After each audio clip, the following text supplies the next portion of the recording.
राष्ट्रसंत गाडगे बाबा गाडगे महाराज त्यांना अभिनंदन.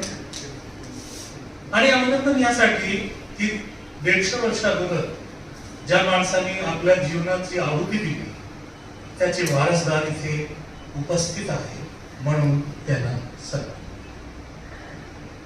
काल आभार आहे मानव कांबळे भाऊ, मारुती भाऊ आणि या सगळ्या मंडळीचं की आमचा प्रयोग पाहून ते बोलले की तुम्ही कार्यक्रमात या.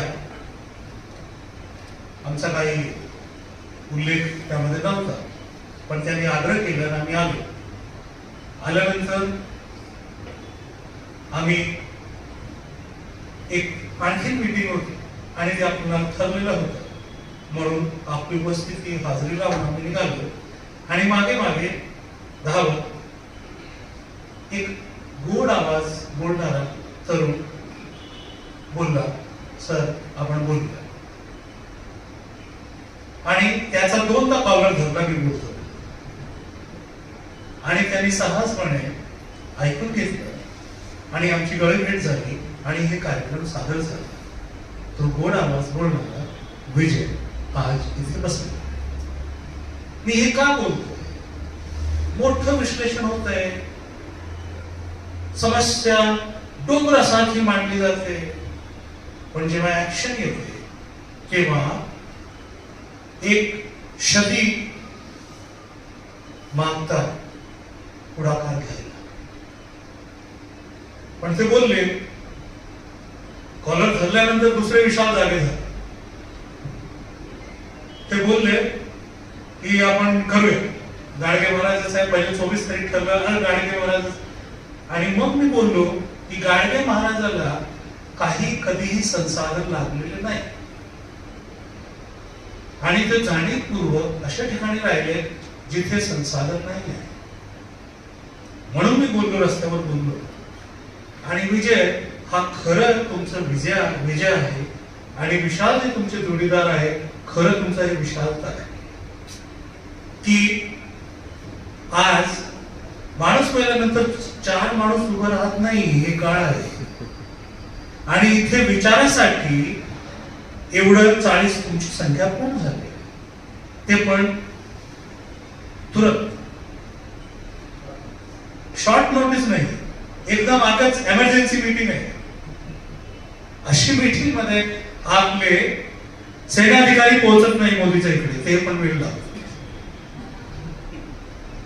तर अभिनंदन, हा संवाद खरं यशस्वी आहे.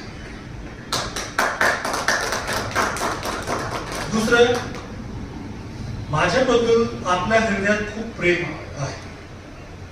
कारण आज एक घोषवाक्य आहे, ज्ञान मत दो यार, बाकी सब दे दो. फ्री राशन से लेकर वगैरह वगैरह. आपण मूळ मुद्द्यावर येऊ. आणि ही वेळ जी आहे ते प्रबोधनाची नसते. 4 वाजता, 5 वाजता, 6 वाजता नंतर जरा असतं चहा पाणी झालं.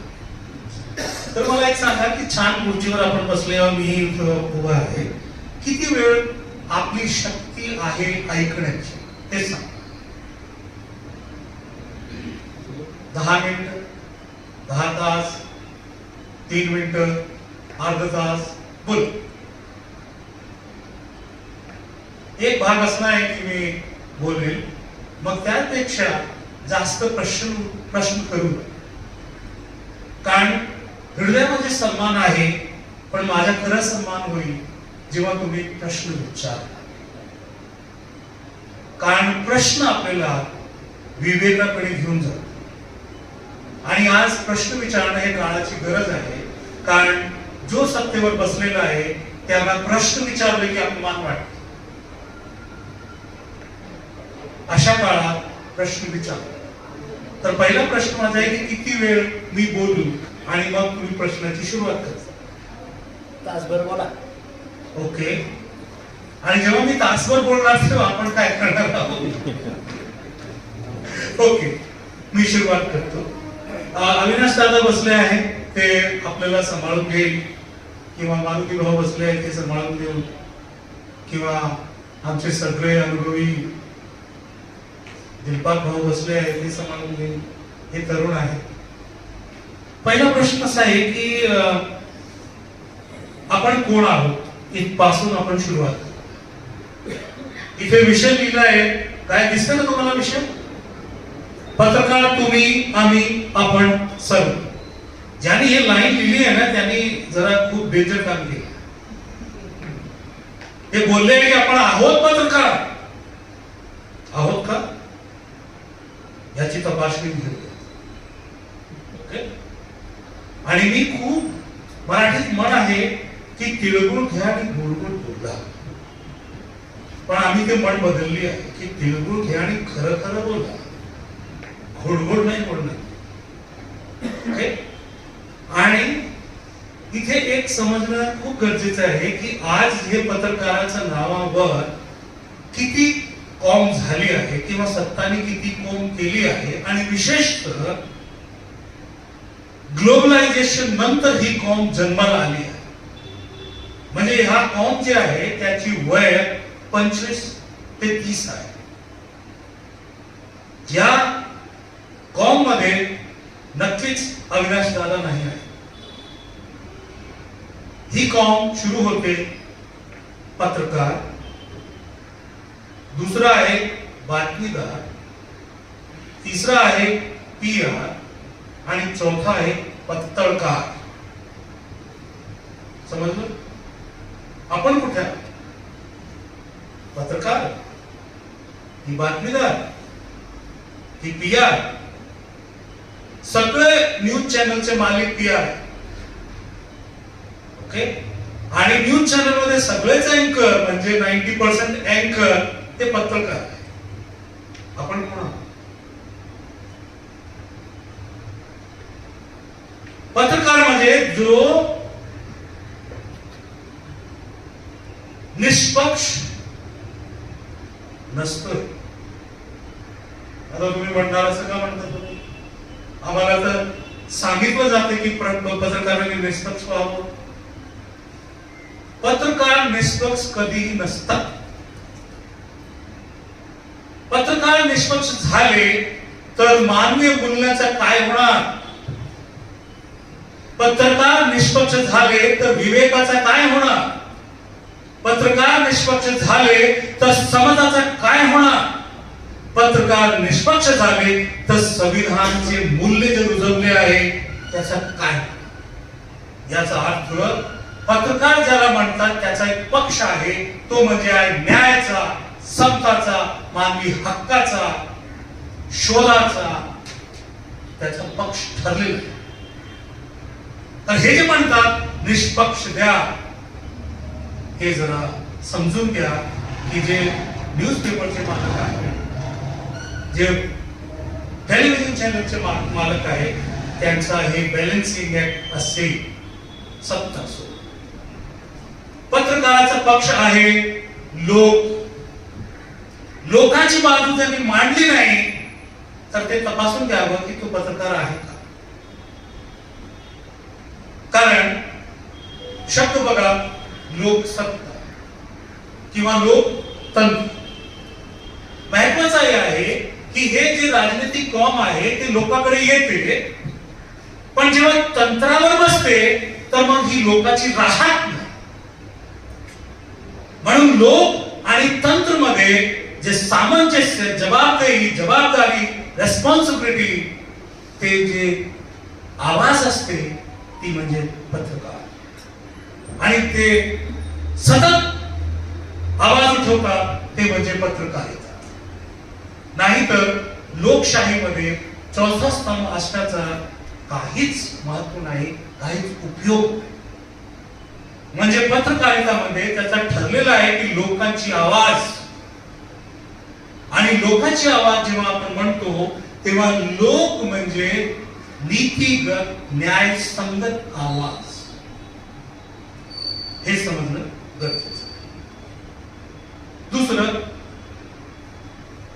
आज एक पक्ष समजणं गरजेचं आहे की बातमीदार बातमी देतो, बातमी सूचना असते, पण पत्रकार फक्त सूचना देणारा आणि घेणारा नाहीये. त्यामध्ये जी घटना आहे त्या घटनाचा प्रो आणि कोन्स, गाभा ते सगळं वाचकासमोर लोकांसमोर ठेवतात. आता एक प्रश्न आहे, परवा पण विचारलं होतं, अजून परत विचारतो, तुम्हाला विचारतो, उत्तर द्या. आपल्याला सर्वांना दिसतात ना? दिसत की नाही? ओके. हे बघा, मी किती बोट आहे? 5. सगळ्याचे 5 बोट आहे?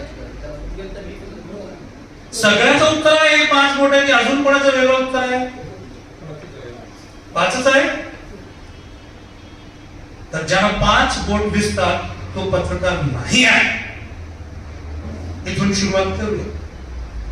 मी दगड मारलंय, तुम्हाला इंटिमिडेट करत आहे मी, की ज्यांना हे 5 बोट दिसतात तो पत्रकार नाही आहे हे तपासून पाहावं, हे माझं ठाम मत आहे. आता मी यांना विचारतोय, यांना कोणाला आणखी विचारू? कोण उत्तर देणार आहे? उभं राहून त्यांनी उत्तर द्यायचे.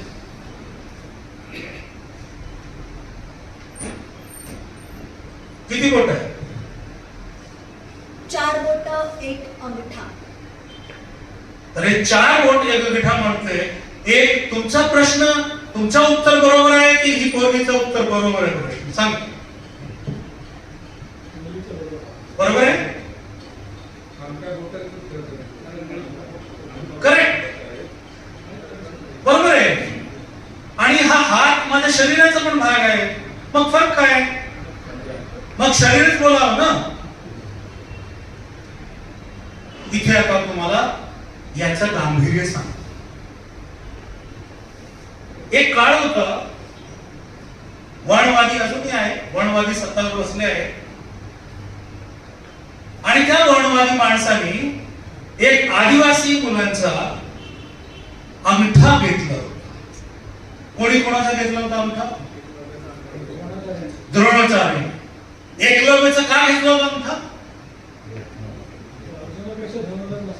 नसावं ना. पण अंगठा का घेतला, बोट का नाही घेतली? प्रश्न इथे आहे. 5 बोट आहे, 4 बोट आहे, 1 अंगठा आहे आणि तो शरीराचा भाग आहे.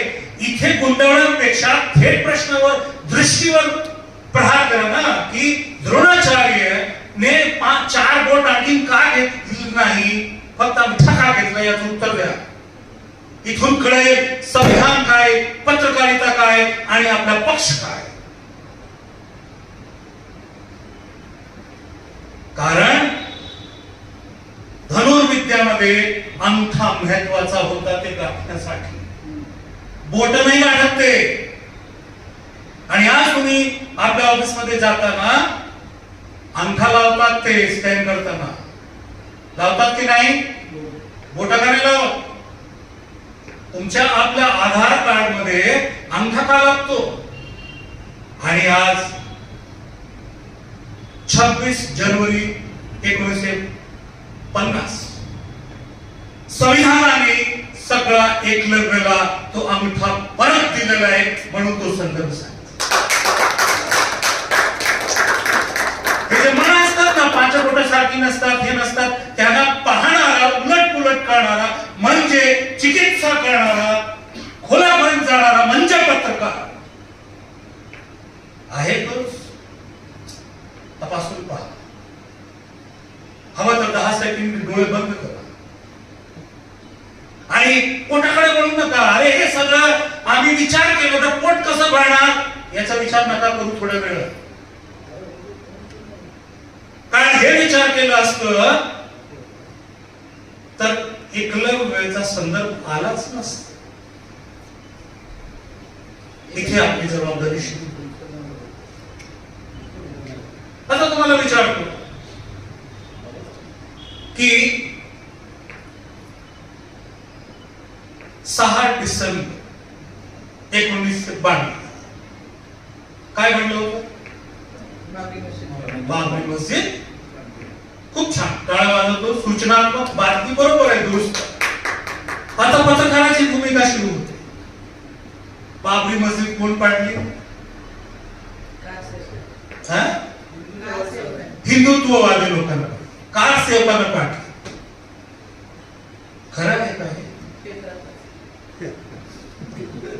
पण पेपरात देणाऱ्या लोकांनी जी बातमी दिली, पण मी आता पत्रकारांना विचारतो की बाबरी मस्जिद कोणी पाडली हे सांग, आणि त्याचा 6 डिसेंबर का निवडलं ती का? पहिलं कोणी पाडलं?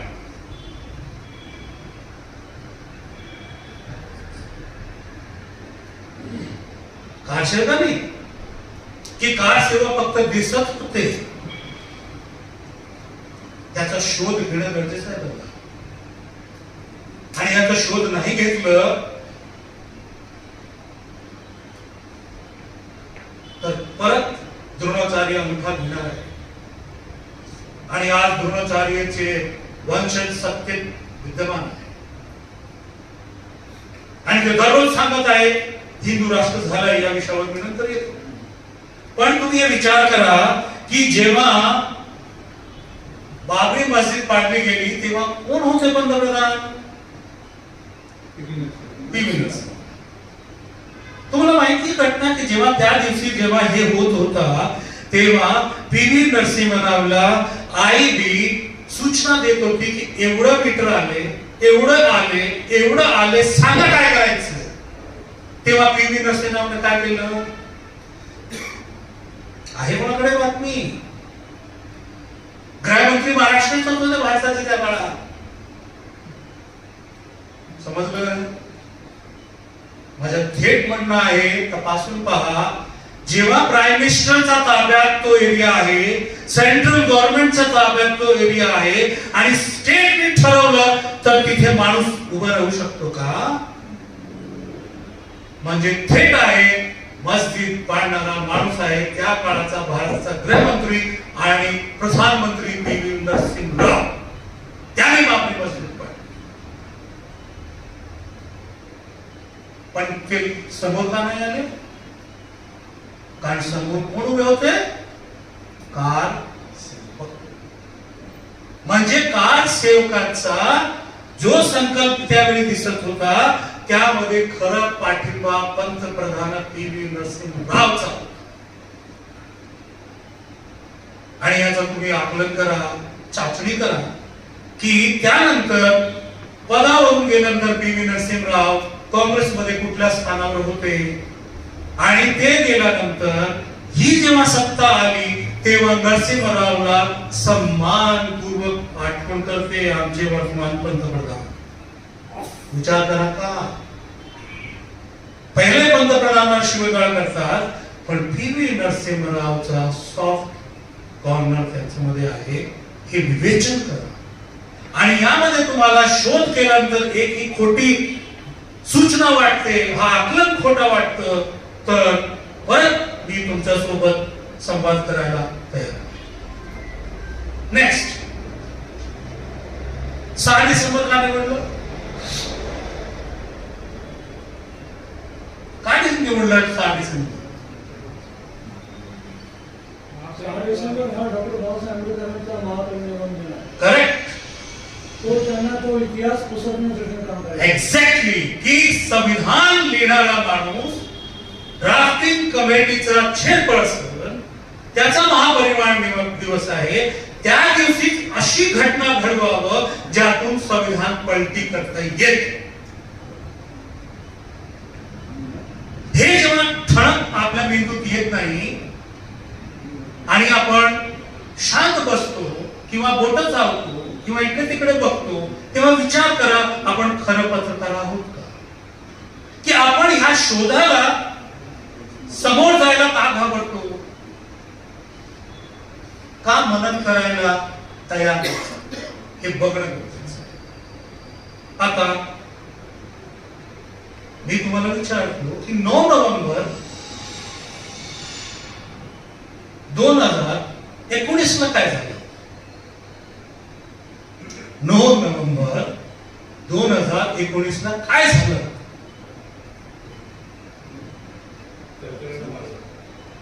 नाही, 9 नोव्हेंबर 2019 ला काय झालं होतं हे जर आपल्याला माहित नाहीये तर विचार करा आपण पत्रकार आहोत.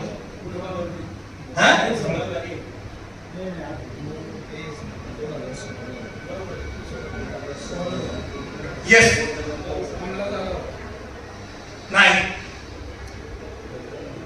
हा नाही 9 नोव्हेंबर 2019 मध्ये भारताचं संविधान उडलेलं, संविधान नाही राहिलं.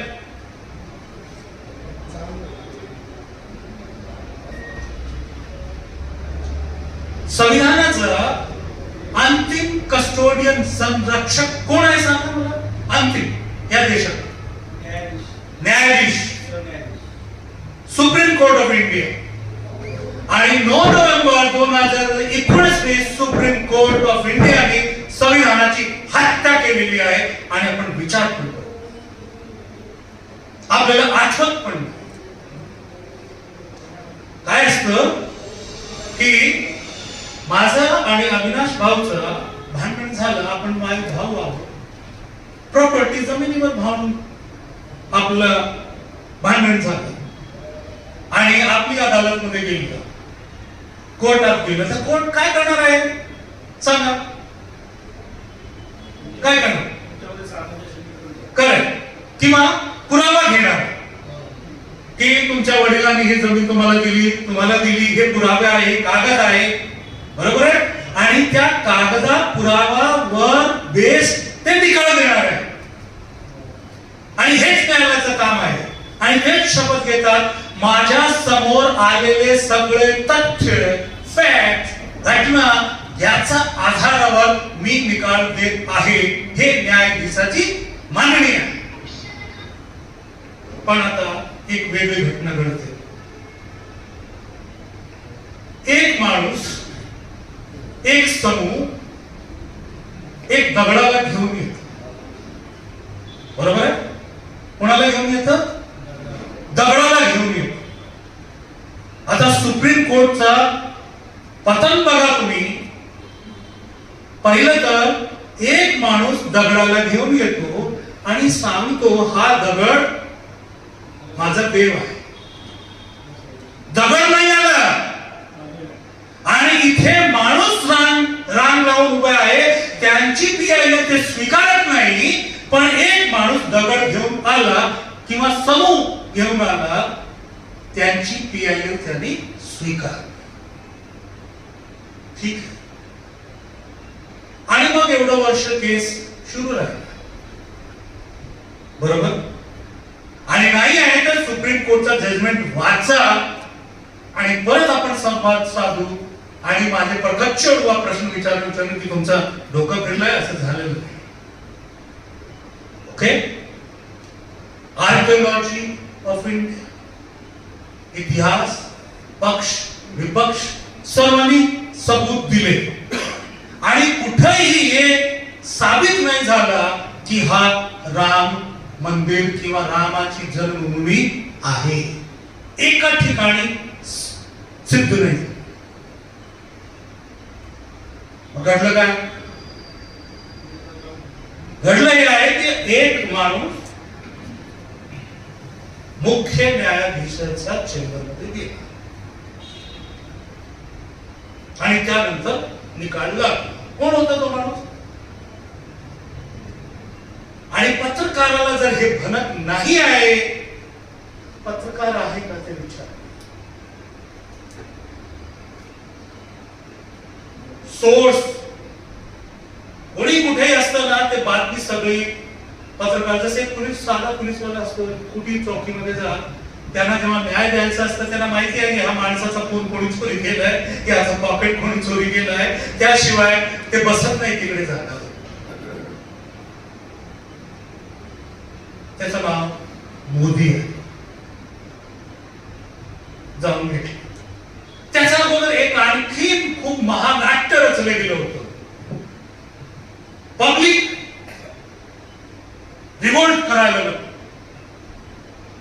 एक बातमी होती, जे पक्षकार होते दगड घेऊन गेलेले, ते बोलले की सुप्रीम कोर्ट जे निकाल देईल वर्षभर अगोदर ते आम्हाला मान्य आहे, ते आम्हाला मान्य आहे, ते आम्हाला मान्य आहे, ते आम्हाला मान्य आहे. हे का ओरडत होते? ते ज्या माणसाने संविधान स्वीकारलं नाही, ज्या ग्रुपने झेंडा तिरंगा रोवलं नाही, ते का हे पोपटत होते समजून घ्या. त्यानंतर 4 सुप्रीम कोर्टचे न्यायाधीशांनी प्रेस कॉन्फरन्स केली. तुला बघा महानाट्य. 4 होते जज, कळलं, आणि ते कुठे कुठे आणि काय काय दिवे लावले. एक राज्यसभाचा हे झालं, दुसरा गणपती विसर्जन मध्ये बोलला. बरोबर आहे की नाही? तपासून पाहते. आणि सुप्रीम कोर्टने निकाल लावला आणि त्याचा आधार दिला. जन आस्था को मद्देनजर रखते हुए सुप्रीम कोर्ट ऑफ इंडिया ये फैसला देती है. याचा अगोदर भारतात न्यायाधीश कोर्टाने कधी जन आस्थावर निकाल दिलेला आहे? किती भयानक आहे. जन आस्था हा न्यायाचा आधार असणार आहे? विचार. आणि पत्रकार म्हणजे संविधानाचे रक्षक, राजसत्ताचे रक्षक नाही, कोणी राजकीय पक्षाचे रक्षक नाही, कोणी पंतप्रधानाचे खासगी पीआर नाही. अरे हो, पत्रकार ही नोकरी करतात, पण ज्याची नोकरी करतात त्यांचे नोकर नाहीये पत्रकार. पत्रकाराची रीड सरळ असते. आणि ह्या आयुष्यात समाज काम करणारा किंवा लोकांच्या बाजूला काम करणारे कधी उपाशी मेलेले नाही, याचा पुरावा गाडगे महाराज आहे. हो, सत्ताने त्यांना गोळी घातली आहे, तसे पानसरे, कुलवर्गी आणि आपले दाभोलकर. मला रोज धमके गोळी घाल, मला का उद्या कशाला, आजच घाला. कमीत कमी हे माझ्या समोर पेटणार, आज मला गोळी लागली. लिहिणार माणूस मेला असं बोलता गोळी घातली. आज परिचय द्यावा लागतं है ना दादा? धमकी हे समजून. आणि मग काय एवढी घाई होती की पटकन जमीन अक्वायर करून मंदिर बांधलं, यासाठी की कोणी परत ज्याचा सडकला, कोणी पीआय टाकली, कोणाची बुद्धी जागली तर हे परत स्टेट येईल. आता याचं इम्प्लिकेशन काय, त्याचा पडसाद काय? लय भयानक पडसाद आहे त्याचा. कारण सुप्रीम कोर्टचे निकाल जे आहे ते मागच्या दिलेल्या निकालाच्या इंटरप्रिटेशन वर चालतात. कधी बघा, अमुक वर्षात अमुक जजांनी, अमुक खंडपीठनी अमुक इंटरप्रिटेशन घेऊन अमुक निर्णय दिला होता. याचं इम्प्लिकेशन हे आहे बघा की सुप्रीम कोर्टाने हे मान्य केलं, दगडात देव आहे. कळतं तुम्हाला? म्हणजे 9 नोव्हेंबर 2019 पासून दगड देव आहे हे भारतात लीगल एंटिटी आहे आज. समजलं तुम्हाला? उद्या कोणीही हिंदू राष्ट्राचा झेंडा रोवलं आणि सांगितलं आरती मध्ये तुम्ही उभे नाही राहिले, तुम्ही भगवानाचा अपमान केलं, कारण ते सुप्रीम कोर्टची अवमानना आहे. कारण सुप्रीम कोर्टने हे निकालामध्ये दगडाला देव मानून न्याय दिलाय ना. भयानक. कुठे कालही इथे संविधान वाचवा होता, काय वाचवायचं संविधान? राहिला काय संविधान मध्ये? सांगा काय गोष्टी राहिले? कागद राहिलाय, उद्देश राहिलाय. कोणाला हवं संविधान? भारद्वाजला हवं नाही, कशाला हवं? आज ही जे भारद्वाज म्हणतात, म्हणजे जे वर्णवादी म्हणतात, उच्चवाणी ब्राह्मण म्हणतात, तोच धर्म, तोच देव. मग जे मुघल मुघल मुघल हिंदू हिंदू करतात, तर त्यांना बोलवणारा जयचंद कोण होता याच्या धर्माबद्दल विचारा जरा. बोंब आहे का नाही? सोमनाथ झालं, लुटून गेलं. सोमनाथचा खाली जे गुहे आहे ते कोणाचे अवशेष आहे? बौद्ध धर्माचे आहे ना. किती बातमीदार, किती लोक त्याबद्दल चर्चा करतात, बोलतात. आणि हिंदू हिंदू कोण आहे? कधी होतात आम्ही हिंदू? आम्ही तर ब्राह्मण होतो, क्षत्रिय, वैश्य, शूद्र. हिंदू कुठं झाले आपण? हिंदू तेव्हा झाले तेव्हा मुस्लिम दिसतात तेव्हा हिंदू. समजलं? आता एक प्रश्न असा आहे की सनातन सनातन काय आहे बघा, त्याला समजून घेऊ ना बाबा. आज बहुत सरलीकरण आहे, हिंदू आहे, अमुक आहे. कालच माझं दर्शन झालं. आम्ही आमचे हाडाचे कार्यकर्ता, आमचे चेहते एक दादाकडे गेलो होतो. ते कागद दाखवा, तुम्ही कुठे आहात पत्रकारा, जरा विचारा. काल दर्शन झालंय मला. आणि बघा, वाचणारा ससे साहित्य सांभाळता येत नाही, कारण खुर्चीचं एवढं मोह आहे. हे आहे संघ 100 वर्ष. आम्ही म्हटलो होतो, गप्पा मारत होतो, घर भरलेलं होतं. ते आले, अरे वा छान आहे, परिवारामध्ये संवाद होत आहे. आणि त्यांनी आम्ही बोलू ना. आमचे 5 संघ, तुम्हाला माहिती आहे संघाला 100 वर्ष झाले, आणि त्या निमित्ताने 5 संकल्प घेतले आहे. समरसता समाजामध्ये. छान आहे की नाही शब्द? आणि पुढचं वाक्य म्हणजे समरसता समजता का? म्हणजे हिंदूवर हल्ला झाला तर हिंदूलाही पहा. म्हणजे का तर भागवत बोलले आता भारतात राहणारे सगळे हिंदू आहेत. नाही, समजलं तुम्हाला? नाही, आम्ही हिंदू एकच होत नाही का?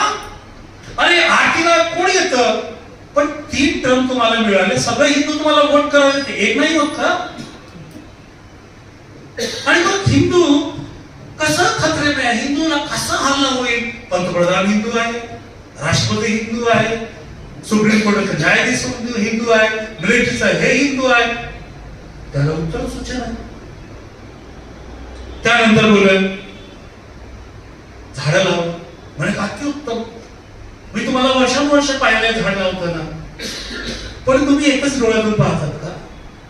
तुम्हाला झाड दिसतं, झाडाचं सर्वेक्षण दिसतं, पण तुम्हाला जंगल दिसत नाही. आणि 100 वर्षात आणि हल्ली 12-13 वर्षामध्ये मी कधी संघाचं एक आंदोलन पाहिलं नाही की जंगल वाचवा, आईच्या नावाने झाडं लावा. कुठे लावणार? जागा आहे का? तर प्रवीण दादा आम्हाला जेवण देतोय, जेवतो, तो त्याच्या बंगल्यात कुठे काय बर्गरचं कुठं पिकोचं लावणार कुठं? आणि दुसरं आईच्याच नावाने झाड लावलं. बापाने काय कुठं काम केलं? 14 फरवरीला प्रेमिकाने काय केलं? त्याच प्रेमिकाचं नावाने झाड लावलं. अरे प्रत्येक नवरा बायको झाड लावतात, आमच्या सारखे जन्माला घालतात, त्यांच्या नावाने झाड लावा. म्हणजे बघा किती खतरनाक. तुम्ही वेळावर इथे नाही पोहोचले, पण ते वेळावर घरोघरी पोहोचत आहात. आणि आमची ही गोड साथीदार गोड पोरगी बोलली, किती गोड गोड लावले समरसता. तसं नाटकात तुम्ही पाहिलं वसुधैव कुटुंबकम, पण पूर्ण श्लोक काय आहे कोणी मला सांगा काय? समजून घ्यावं. आणि काय हो हिंदू राष्ट्र म्हणजे काय? हिंदू राष्ट्र म्हणजे ब्राह्मणाचा राष्ट्र. हिंदू राष्ट्र म्हणजे मनुस्मृतीप्रमाणे चालणारा राष्ट्र. आणि लाज वाटत नाही त्या अर्धा जगताना साडी घालून, कलाची साडी घालून देवाला. अरे जेव्हा हिंदू म्हणजे ब्राह्मण मनुस्मृतीप्रमाणे 7 वर्षाची पोरीचं लग्न व्हायचं, लग्न झालं की त्याचा सोबत तो जो काही नवरा होता तो लैंगिक संबंध आहे आणि मुली मरून जायचं. वाचा. आणि एवढा द्वेष. आम्ही नाटक लिहिलं लाडली, सेक्स सिलेक्शनवर आहे. एवढा द्वेष की 500 रुपयामध्ये घरपात करा आणि 5 लाख वाचवा. हे आपल्या आतमध्ये झोपलेला पत्रकाराला जागा करा म्हणून संविधान. शेवटचा बिंदू मग प्रश्न. संविधानाला खतरा संविधानाचा आतूनच आहे. भारताचं संविधान सगळ्यांना एक मौलिक हक्क आजादी दिली. ते आहे तो शब्द आहे आस्था. संविधानाने सांगितलं तुमचा हा जो आस्थाचा प्रकरण नावाचा अंधार आहे ते तुमच्या आत ठेवा. काय प्रॉब्लेम नाही. तो तुमचा देव असू द्या, तो तुमचा संस्कार असू द्या, तो तुमचा धर्म असू द्या, पण तो तुमच्या व्यक्तिगत दायऱ्यात ठेवा. याचा लीगल सँक्शन आपल्याला आहे. पण आज काय झालंय? आज संख्याबळ कोणाचं जास्त झालंय? ज्याची आस्था नाटचा बाहेर आहे आणि विवेक आणि बुद्धी मागे. माहिती नाही म्हण की माझा फ्रीडम कुठपर्यंत आहे? माझा नाकापर्यंत. पण जेव्हा दादाचं नाक सुरू होतं माझा फ्रीडम संपतो. हे क्लिअर कट व्याख्या. पण आज डोकं वापरत नाही आणि आस्थाला प्रश्न विचारू नये. हे कोण सांगितलं आम्हाला? हे धर्माने सांगितलं. भारताबाहेर पडूया. ज्यांनी सत्य सांगितलं त्यांचा सोबत धर्माने काय केलंय? गोळ्या घाललाय, जहर दिलंय. पहिला कोण होता? तो माणूस होता. आता इथे बघा पत्रकारिता दृष्टी बघा. लोकसंख्या ठरवत नाही की सत्य काय आहे, दृष्टी ठरवते की सत्य काय आहे. एक माणूस होता, असंच काळ होता जसं भारतात आहे. लोक म्हणतात तेच करत. तर एक लोक मानत होते की सूर्य जे आहे ना ते पृथ्वीचा अवतीभोवती फिरतो. काय होतं? सूर्य फिरतो कोणाच्या बाजूला? पृथ्वी. एक माणूस बोलला की नाही हे होत नाही. पृथ्वी फिरते सूर्याचा बाजूला.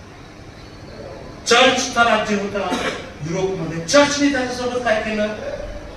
तुरुंगात टाकलं, यातना दिली आणि त्यांचे प्राण.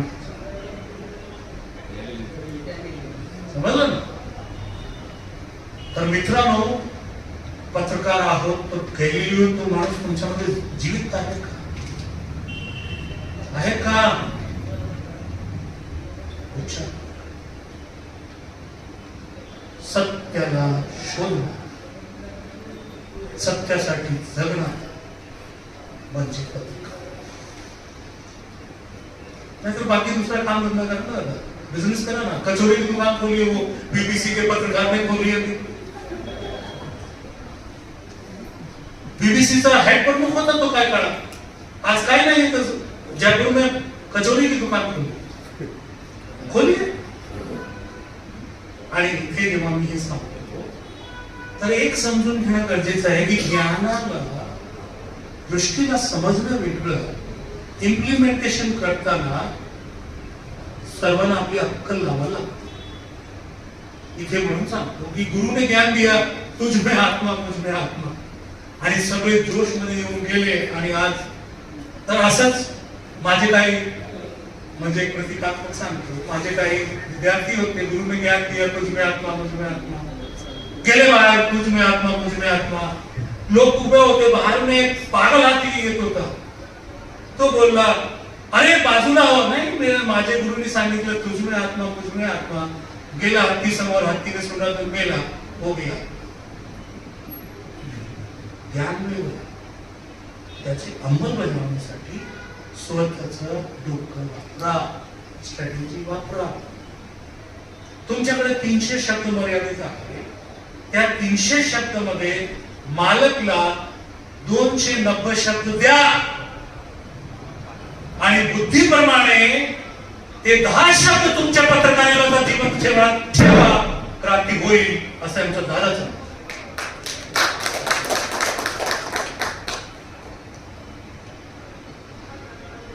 अजून बोलत राहू. आपले काय प्रश्न आहेत? झालं एक तास दादा? एक तास झालं? नाही झालं? अजून बोलायचं? 15 मिनिटं बोला. हा, नाही. 15 मिनिटं बाकी. आता प्रश्न विचार. काय प्रश्न आहे? सर तुम्ही तो उल्लेख केला की 6 डिसेंबरचा नाही का बाबरी मस्जिदचा, तसंच 26 नोव्हेंबरला पण तसंच घडलं असू शकतं का, असा अनुमान लावू शकतो का आपण? बघा 26 नोव्हेंबरला ड्राफ्ट ऍक्सेप्ट झालं. 9 नोव्हेंबर म्हणजे 26 नोव्हेंबर येऊ द्यायचंच नाहीये पुढच्या काळात. 9 नोव्हेंबरलाच हे घडलं. त्यांनी ते फिक्स केलंय अल्टरनेटिव्ह तारीख. हे काय ना आफ्टर थॉट असतं. एक माणसामध्ये 2 बिंदू आहे. जसं आपण जेवण करतो तुम्ही छान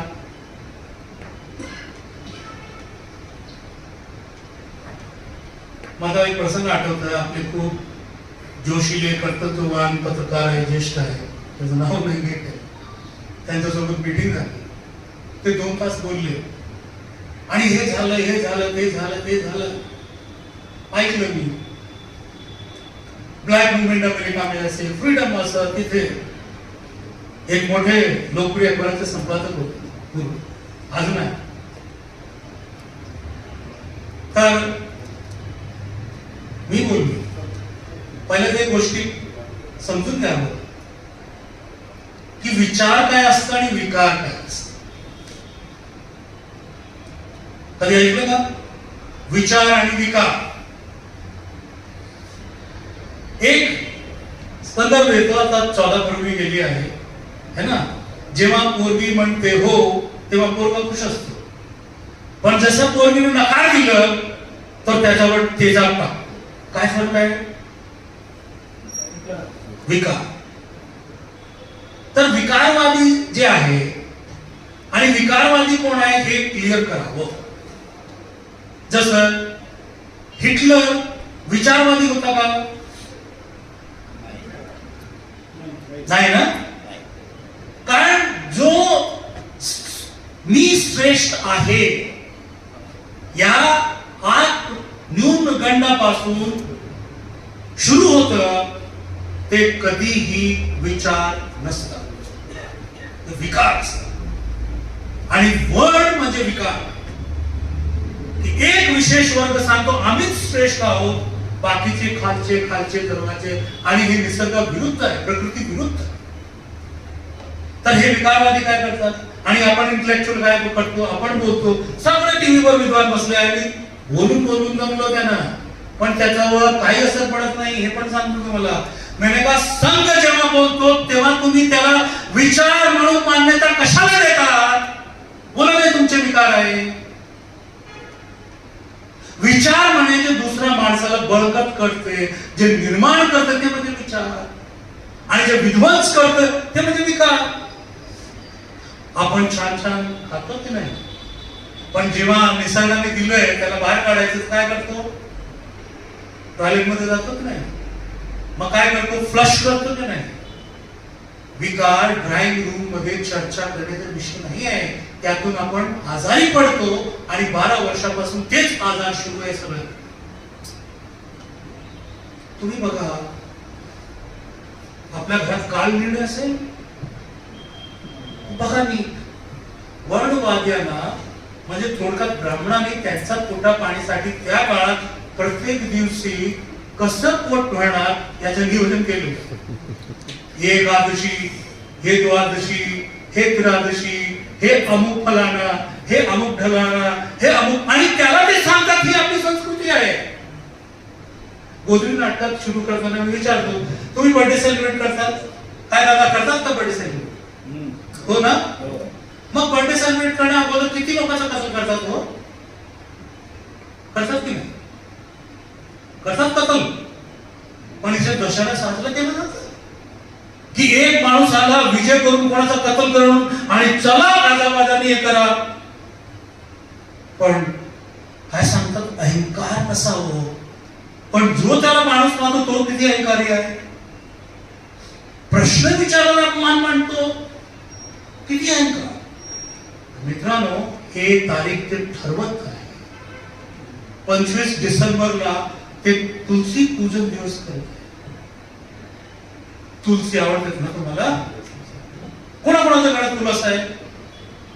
याची कथा वाचा. काही ब्राह्मणांनी शुद्ध सत्य लिहिलं आहे. पुराण वाचा. झोल केलंय मधले कर्मकांड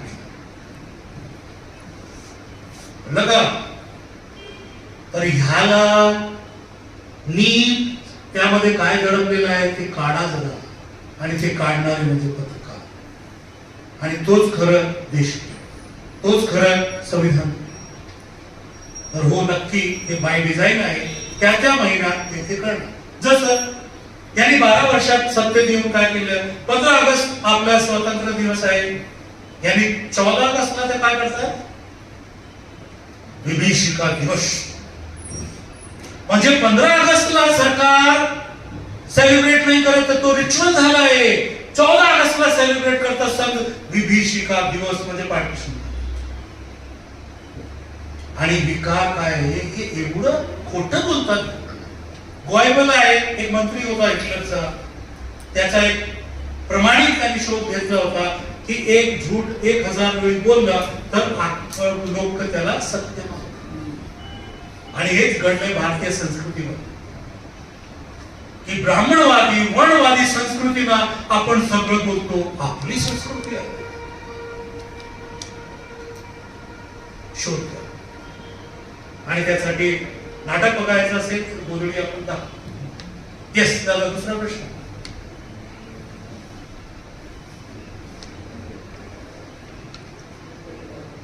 प्रश्न तुम्ही विचारला नाही तर मला असं वाटतं खूप लागलंय माझी गोष्ट.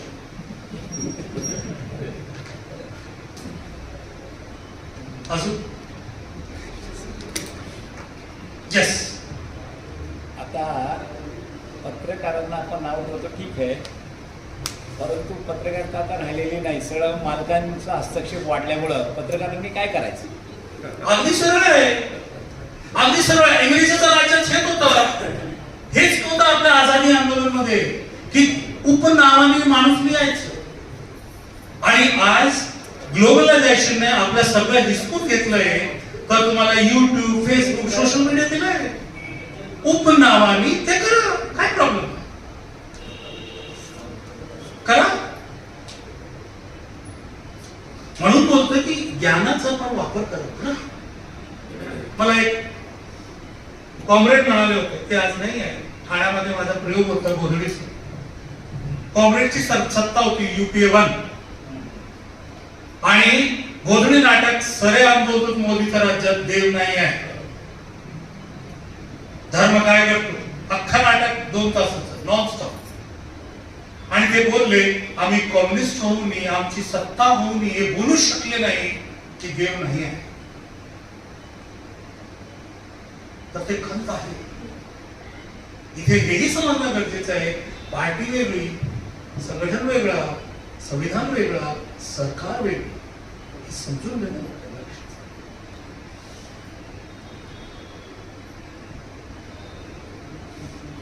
म्हणजे बाबासाहेबांना सलाम नाही असं की ते बोलले की पैदा या वर्णामध्ये झालो तो मरणार नाही वर्णवादी. पण आपण काय करतो, काय करतो? जो बुद्ध म्हणाला मी भगवान नाही आहे, बोलले होते की नाही, त्याला आपण काय केलं? सर्व धर्मांमध्ये भगवान गेला. ही सगळी गोष्ट आणि राजकीय सत्ता कुठलीही असो, काँग्रेस असो, BJP असो, त्याच्या सत्तेचा उपयोग धर्माभिमुख राहिलेल्या भारतामध्ये आणि इंडियात घेतात. या सगळ्या त्याच्यातून काही ठराविक पत्रकार तो एक वेगळा समजून घेऊन मला वाटत बदल. प्रश्न असा आहे दादा की एक आहे, एक आठवतं मला की लेनिनला एका मी विचारलं तुम्ही तर धर्माला मानत नाही, मग USSR मध्ये चर्च काय? लेनिनचं काय उत्तर माहिती? मला राज्य करायचं. ओके, म्हणजे आता आपलं पेंडेमिक झालं, हिंदू सरकार एक आकडा सांगतो 57 लाख लोक ह्या सत्तानी मारले. कधी झालं होतं असा विध्वंस?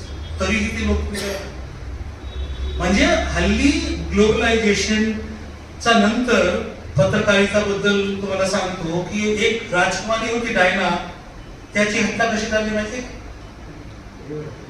पापाराजी की रुपर्ट मर्डॉकनी सगळी प्रेसला विकत घेतली. Rupert Murdoch is the person who started this. भांडवलदार त्याला मिळाले. रुपर्ट मर्डॉक मीडिया मॅग्नेट होता, तो सत्ता पाडायचे, सत्ता बनवायचे. त्याला कॅप्टन पुंजीवादी लोकांनी, भांडवलदार लोकांनी बोलले की आता तुम्ही आमची मदत करा. त्यांनी सगळं प्रेस विकून घेतलं आणि त्याची पहिली बळी होती डायना. त्यानंतर त्यांनी काय केलं, जसं ग्लोबलायझेशनचा इम्प्लिमेंटेशन करण्यासाठी जे डोकं वापरत होते दादा, निर्णय घेत होते, त्याला व्हीआरएस दिलं माहिती का? मोठा कंपनीमध्ये स्ट्राईक व्हायचं, व्हीआरएस दिलं. मी जेव्हा चर्चगेट पासून इंडियन एक्सप्रेसला जायचो, जनसत्तामध्ये लिहायचो, पाय पाय जायचो, आंदोलन बघितले, हे मारुती बाळू सगळं तिथेच बसायचं चर्चगेट पासून ते मंत्रालयापर्यंत. मग हे झाला मानव अधिकार, मग ज्युडिशरीवर कब्जा केला. जज बोलले नागरिकांना इथे त्रास होते. अरे महाराष्ट्राचे 11 कोटी लोकांना त्रास होतं आणि इथे 10,000 लोक राहतात आणि तुम्ही त्या कोपऱ्यात टाकतात आझाद मैदानमध्ये. कारण तिथे सगळे ऑफिशियल जे होते, सगळे लोकल ट्रेनने जाणारे लोक तुमचे साथीदार होते. कोणी जेवण घेऊन येत होता, कोणी पाणी घेऊन येत होता, कोणी आमच्याकडे इथे राहायला या करून होता. अख्खी मुंबई त्याच्याशी कनेक्ट होत होती. त्याला डिस्कनेक्ट केलं कशासाठी? मानव अधिकार. किती मूठभर लोक समज याला किती व्यापक आहे. आणि मित्रांनो एक सांगू, एक कलावंत म्हणून मला छान वाटतं की मी युनायटेड नेशनचा एक डेलिगेशन मध्ये गेलो, जिनेवा. एक न्यूयॉर्क मध्ये असते, जिनेवा. एक प्रस्ताव होता, सगळ्यांना मांडलं आणि मग सगळे छान छान फिरून द्या. एक आठवड्यानंतर त्याची मीटिंग आहे, सेकंड. आम्ही गेलो तर काय झालं की रेझोल्युशन पास झालं. म्हणजे कोणी पास केलं? कमिटीचे 28 मेंबर आहे, ते 28 मेंबरची परत मीटिंग कधी झाली? नाही. म्हणजे मूठभर लोक ते ठरवतात आणि आपली जे सरकार आहे त्याला ते मोहलत देतात. काय देतात? की अमुक पॉलिसी तुम्ही जेव्हा लागू करणार, तुम्हाला 10 वर्ष आहे. जसं UN convention for child rights, तुम्हाला सगळं ते इन्शुअर करायला 40 वर्ष दिले. म्हणजे आम्ही मूर्ख आहोत की आम्हाला वाटतं की संसद आपल्यासाठी हे करतं? ते ऑलरेडी करार केलेला आहे, कुठेतरी अंगठ लावून आले आणि आज आम्हाला सांगतात. दुसरं बघा, जेव्हा 90 मध्ये संसद मध्ये तपासून करून घ्या किती सांसद करोडपती. 84 मध्ये किती होते, सुरुवातीला किती होते, आणि मनमोहन सिंग आल्यानंतर किती मिलियनियर्स भारतीय संसद मध्ये आहे हे आकडा. दुसरं, आज पॉलिटिकल पक्षाला भांडवलदार बोलतात हे पैसे घ्या आणि आमच्यासाठी हे अमुक पॉलिसी करा. हे आणि ते काय सांगतात माहितीये का? जसं आज तुम्हाला काम करायचं, कोणाला त्याला महिन्याला काम दिलं, कमीत कमी किती पगार द्यावा लागतं दादा? काही आकडं 15,000 मान केले, मिनिमम 15,000.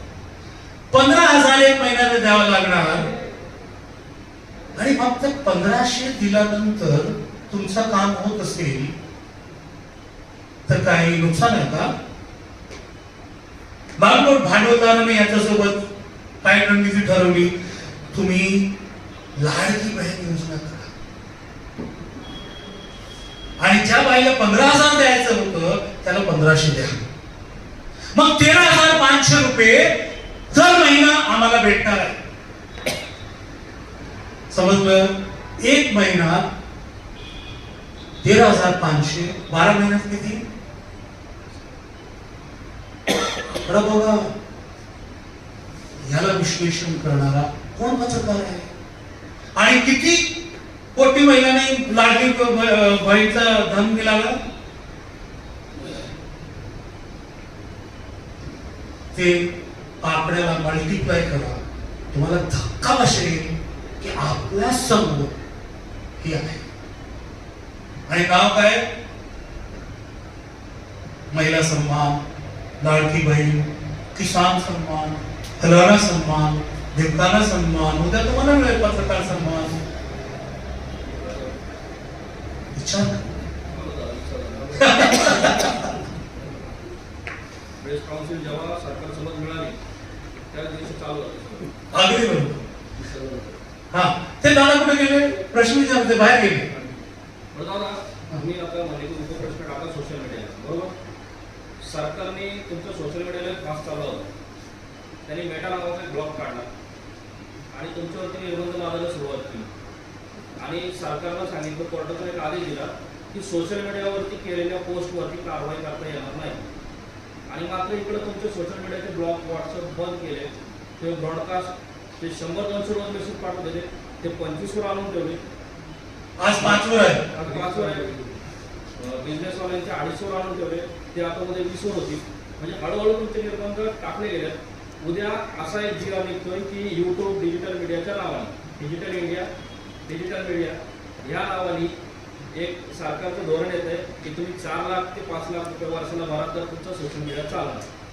किती सोशल मीडियावरती गरजू सामाजिक किंवा आपण जे म्हणले की उपप्रश्न मांडा, किती लोकांना त्यावेळी उपप्रश्न मांडता येईल आणि खरंच आपण सत्ताधाऱ्यांच्या भोवल्यामधून बाहेर पडू शकतो. हो, आपला इतिहास आहे. आता मी परत येतो, जेव्हा आपल्याकडे काहीच मीडिया नव्हता, आठवं करा 1857, आठवा.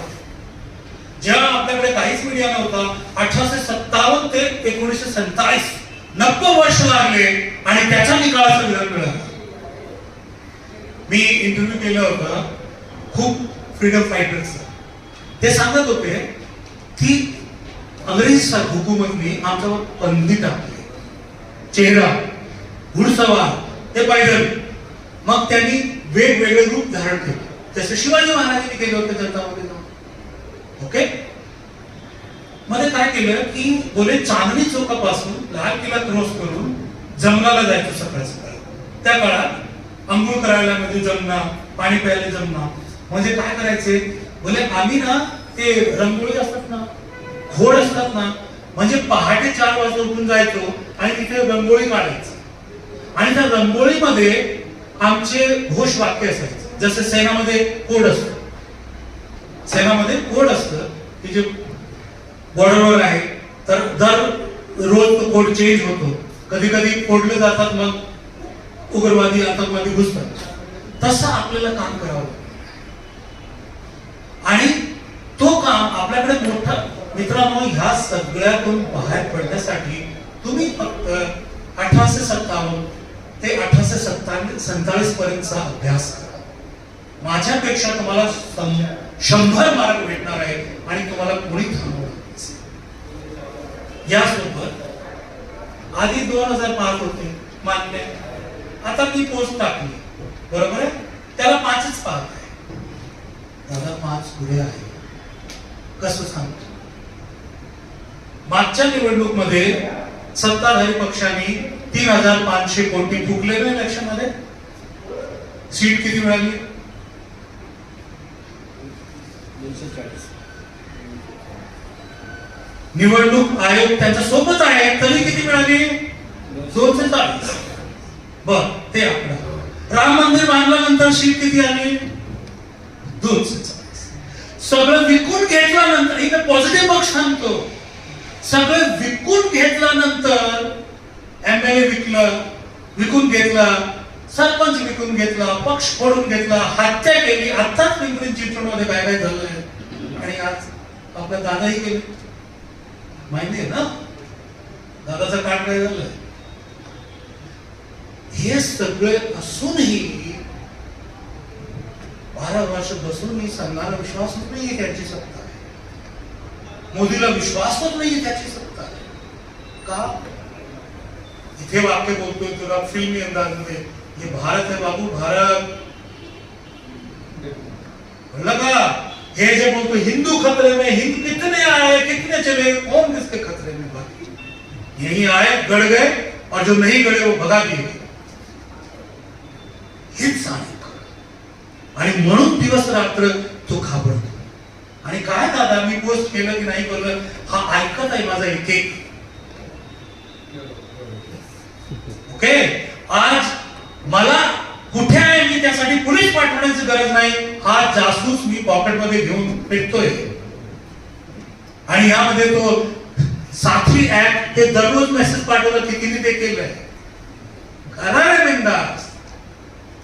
एक आजादी भीक नहीं मिळते,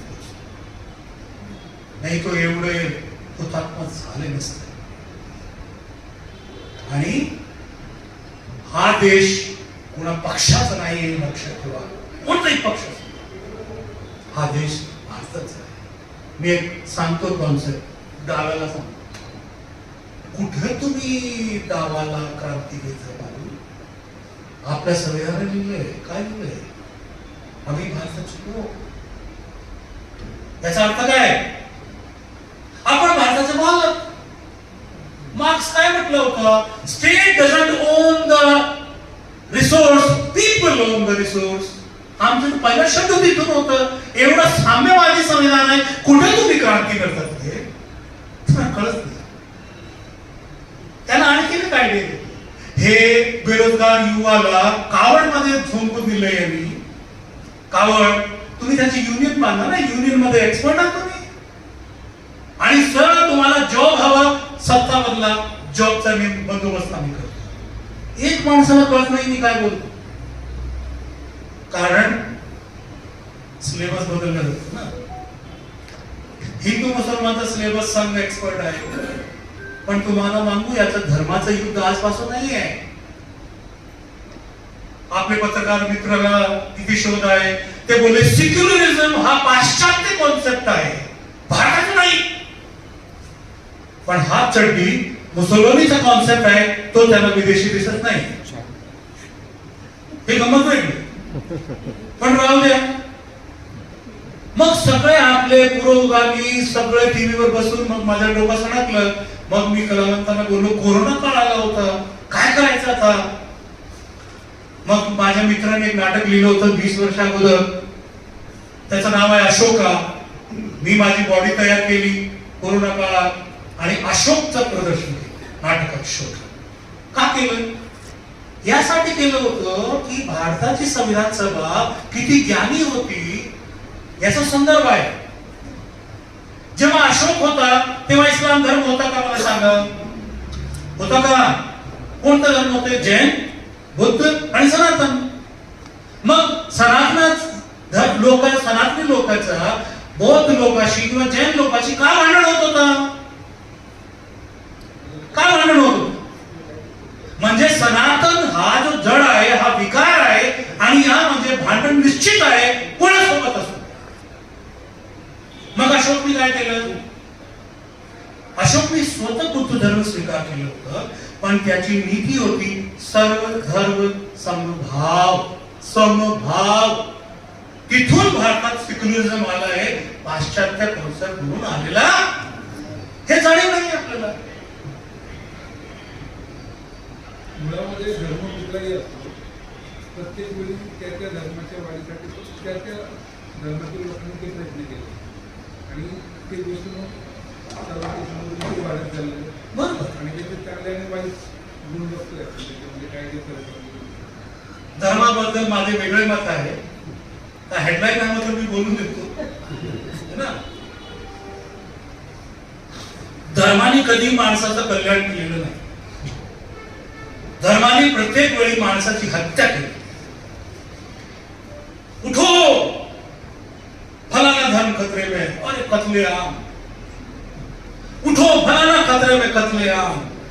अरे तो धर्मच कसला तो सदैव खतरेमध्ये असतो रे बाबा. म्हणजे इथे समजून घेण्याची गोष्ट आहे की धर्म आला कसं. माणूस जन्माला आला, जन्माला आल्यानंतर त्याला अननोन गोष्टीची भीती आणि अजूनही आहे. पण हळूहळू माणसाने त्या भीतीला साधलं. पण अजूनही ते व्यापक रूप जेव्हा घेतो, जसं व्यापक वारे आले आपण घाबरतो. तर त्या काळात जेव्हा काहीच नव्हतं, वीज कडकली, कुठेतरी पडली, असं झालं, माणसाने त्याला शक्ती मानून याची पूजन सुरू केलं. बरोबर. पण हळूहळू एक लाईफचा कसं वागावं एक कोड ठरलं. त्या कोड प्रमाणे आपण जगायचो आणि तो कोड त्या काळात धर्म होता. आणि हळूहळू हळूहळू हळू तोच झाला. मग त्यामध्ये त्या कोड कोणाला मानत नाही तर मी इस्लाम काढतो, मी हे काढतो, मी हे काढतो, मी हे काढतो. आणि बुद्धाने त्याला खूप सुंदर व्यापक केलं ते वाचायला. कारण पहिला धर्म असा आहे, बुद्ध पहिला व्यक्ती आहे जो बोलतो हिंसा मानवीय नाही. आणि त्याचाच उपयोग गांधींनी पहिल्यांदा राजकीय क्षेत्रात. जगात कधी घडलं नाही असं की अहिंसाच्या जोरावर राजनैतिक परिवर्तन सत्ताचा झाला जगात कधी. आणि यस आजपर्यंत आपण पाहतोय दादा विचार आहे यानंतर. यस की आता आपण जे पारदर्शक चाललंय राजकारण करायचं पाहिजे असं तुमचं म्हणणं आहे. ह्या बाबतीत दुसऱ्या महायुद्धापासून म्हणजे आपले स्वातंत्र्यपूर्व चळवळी सुद्धा तुम्ही आता महात्मा गांधींचं नाव घेतलं. बरोबर. त्यानंतर आपल्याला 1975 साली स्वातंत्र्यानंतर आणि जेपीचं आंदोलन पाहिलं आणि जेपीने सुद्धा आंदोलन सक्सेस केलं. परंतु 2002 सालापासून हे जे आता चालू आहे प्रत्येकाचा मेंदू काढून घेतल्यासारखे जाते. तुम्ही पत्रकार कारण त्यांचे मार्ग वेगळे आहेत. त्यांना त्याच्या पद्धतीनेच नाही तर त्यांना दुसऱ्यांची चप्पल घालून घरी पाठवा. आता ह्या ज्या राजकारणाच्या ह्या बाबतीत असते 2002 पासून तुम्ही आता संविधानाचं घेतलं, न्यायालयाच्या प्रक्रिये अनेक घेतलेल्या आहेत. पण आताच्या चालू ह्या राजकारणाचा की जेपी सारखा चळवळ तुम्ही आता जनचळवळ झालेली नाही आपल्या इथं पर्याय राहणार नाही. तर असा आता ह्या देशात असा एखादा जेपी येईल का? किंवा जसं हिटलर जो होतं की मी सांगत आहे अशीच भूमिका होती, तसंच आताचा जो भारताचा जो आहे तो म्हणतो की मी सांगत मी देव मी परमितीवरती मी इकडे काम केलं, मी ते ह्याचा बाप मी त्याचा आई वगैरे वगैरे हा जो प्रकार चालला आहे सगळे जवळजवळ 99% पत्रकार यांनी विकत घेतलेले आहे की त्यांनी जे सांगतात ते सत्य पत्रकाराला लिहिताच येत नाही. जर त्याला लिहिलं तर त्याच्या कानपटीवर बंद ठेवावे लागतात. ह्या घटना आहे. ह्या घटनेला आपल्याला जर उत्तर द्यायचं असेल तर जनचळवळ आपल्याला चालू करावं लागेल. आणि ही जनचळवळ चालू करण्याला व्यक्ती हा अतिशय पारदर्शक आणि लोकांच्यातून आलेला पाहिजे. जसं की पूर्वी याच्या काळात अनेक झालं. आता तुम्ही जी चळवळ चालवली की चिपको आंदोलन राजेंद्र सिंहने केलं त्यांचं सक्सेस झालं. बरोबर आहे. म्हणजे त्या त्या चळवळीतली माणसं ज्यावेळेस अशा पद्धतीने समाजात आपलं स्वतःचं योगदान देतात तर ती चळवळ होते. आणि जर ह्या गोष्टी जर करायच्या असेल संविधान वापरलं असेल तर अगदी बरोबर मान्य आहे. दादा एक सांगतो की भारतात नक्की चळवळ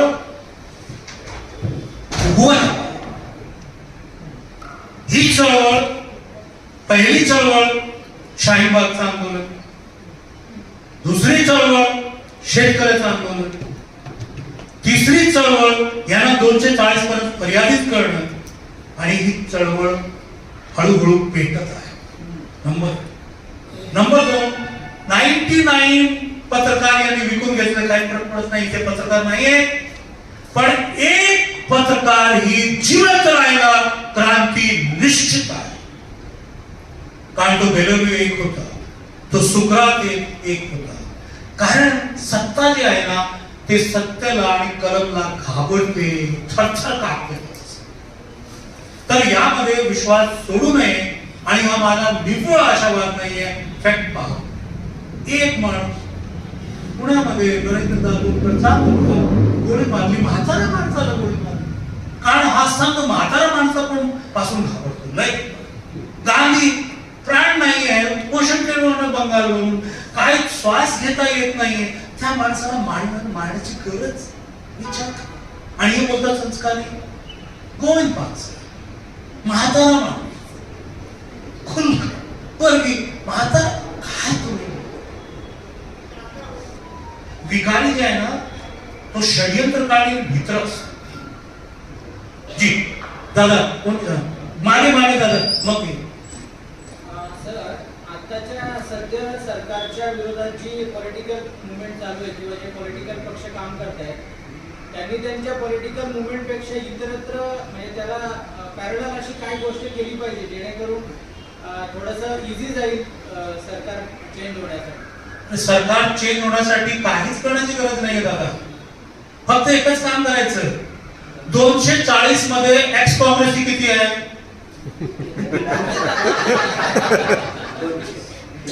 एससी बॅकग्राऊंड मध्ये किती आहे? त्यांना पेटवलं दादा. ही सरकार पोचवली. चंद्रबाबू नायडूची गरज नाही, नितीश कुमारची गरज नाही दादा. आणि एक महत्वाचं आहे की हा काळ लवकर संघर्षाशिवाय जाणार नाही. कारण हा स्वातंत्र्याचा लढा नाही, हा लढा आहे संविधानाचा. आणि यासाठी संघर्ष व्हायला हवं. कारण जो माणूस म्हणत होता 70 वर्षात काय झालं, तो एक वाक्य त्याचा मध्ये लपलेला मेसेज बोलत होता, मी राज्य आलो करायला. कारण संविधान अंतिम माणसापर्यंत पोहोचलेलं नाही. सरकारी स्कीम पोहोचणं वेगळं आणि संविधान पोहोचणं वेगळं, हा फरक द्या. माहिती अमेरिका, छोटासा व्हिएतनाम जिंकू दिलं नाही योग्य. तर मग माझा एक प्रश्न आहे, जिंकू दिलं नाही. तर आता हे जे संविधान आहे, जसं मी बोललो होतो, संविधानचा पाय नका पडू, माथ्याला नका लावू, अंगात संविधानाला देव नका करू दादा. तो आपला हक्काचा आहे. देव कधी देव असला असता तर कोणी उपाशी असलं असतं. देव असला असता तर कोणी पूर्वीचा बलात्कार झाला असता. अरे देव म्हणतात माई बाप, तर माई बापाला असं तर 3 महिन्याची लेकीवर बलात्कार व्हावा. आणि ह्याला जर प्रश्न विचारले तर बोलतात पुनर्जन्माचा खेळ आहे. आजपर्यंत कोणी स्वर्गाला जाता पाहिला नाही, येऊन तिथे येऊन कथा सांगितली. हे पत्रकाराचे दिवस रात्राचे प्रश्न आहे. फक्त नोकरी करणं नाही, 300 शब्दाची स्टोरी लिहिणार नाही, तो पोटासाठी करा दादा. त्यानंतर काही नाही. युट्यूबला गळा घोटला, बंद केलं, 5 माणसांनी रस्त्यावर गोळा करत अर्धा तास बोलला. पण निर्भीक व्हा की हा दादा उद्या जाऊन थेट संघाला मोहन भागवतला पाठवला व्हिडिओ तर मी तयार आहे गोळी घाल. आणि गप्पा सांगतो, मी तर रडारवर आहे. द डॉट डॉट अदरवर्ल्ड नाटक तुम्ही पाहिलेलं बघा. तो घाणेकर नाट्यगृहाला ठाण्याला लागला. काउंटरवर बसलेले लोक अचानक सीआयडीचे लोक आणि सांगितलं नागपूर वरून फोन आलाय हेडक्वार्टर. कोणी भारद्वाज लक्षलंय, त्यांचं काहीतरी नाटक आहे बघा. माझ्यापर्यंत बातमी म्हणजे त्याने सन्मानपूर्वक आतमध्ये आपले प्रेक्षक लागतील. दादा ह्या लोक संवादातून पडतात. संवाद म्हणजे काय माहिती का? संवाद मध्ये सत विवेक बुद्धी संप्रेषण म्हणजे संवाद. संवाद म्हणजे बोलणं आणि ऐकणं संवाद नाहीये. आणि राजकीय पक्षामध्ये जेव्हापर्यंत वामपंथी साथी आले त्यांनी फक्त राजकारणामध्ये संवाद सोडून वाद घाला बस, वाद घाला बस. तर आपली ताकद काय आहे पत्रकार मित्रांची सांगू. हा मला हेच विचार सांगायचं होतं की केवळ पत्रकार प्रश्न विचारण्यासाठी किंवा मांडण्यासाठी आत्ताच्या परिस्थितीला ती गरज नाही. कारण माध्यमं बदलली, पत्रकारितेची जवळ आले, मोबालिटी वाढली. आता कुणाच्याही हातामध्ये फोन आहे, त्यांनी व्हॉट्सअपवरून एक वाईट वाटलेली गोष्ट कुठेतरी फॉरवर्ड केली तर ती गोष्ट पत्रकारिते स्वरूपातच जाते. केवळ पत्रकाराचं हे काम आहे का तर नाही आहे. इंडिव्हिज्युअली प्रत्येक कॉमन मॅनचं हे काम राहिलेलं आहे की होणाऱ्या घटनाला कॅमेऱ्यामध्ये, फोनमध्ये, शब्दांमध्ये कैद करा आणि समोर पाठवा. 10 लोक बघतील, 20 लोक बघतील, 2 लोक बघतील, परंतु ती जागृती होईल, ही पत्रकारिता आहे. बरोबर. दुसरी गोष्ट मला एक तुमच्या मगाच्या बोलण्यामध्ये एक प्रश्न विचारायचा होता की संविधानाचा विषय नाही का. हा ठीक आहे, बीजेपी किंवा काँग्रेस ही सगळी सत्ताधारी पक्ष आहेत, परंतु मला काँग्रेसने कधी घर संविधान किंवा हर घर संविधान अभियान राबवलेलं दिसलं नाही. बीजेपीचा अजेंडा त्याच्या मागचा काही असू द्या, परंतु आज कमीत कमी 70% लोकांच्या घरात तरी संविधान आहे. किती जण उघडतात, त्याची अंमलबजावणी करतात माहीत नाही, परंतु त्यामुळे संविधान तरी प्रत्येकाच्या घरामध्ये ॲटलिस्ट गेले. याबद्दल तुम्ही काय? दादा, हरियाणामध्ये कहावत है, मैं हरियाणा में बोलता हूँ, भाई मारेगा तो छाव में रखेगा, अपना ही है ना. म्हणजे हिटलरने जे नरसंहार केलं त्यातून तुम्हाला कळलं की युद्ध किती खतरनाक आहे.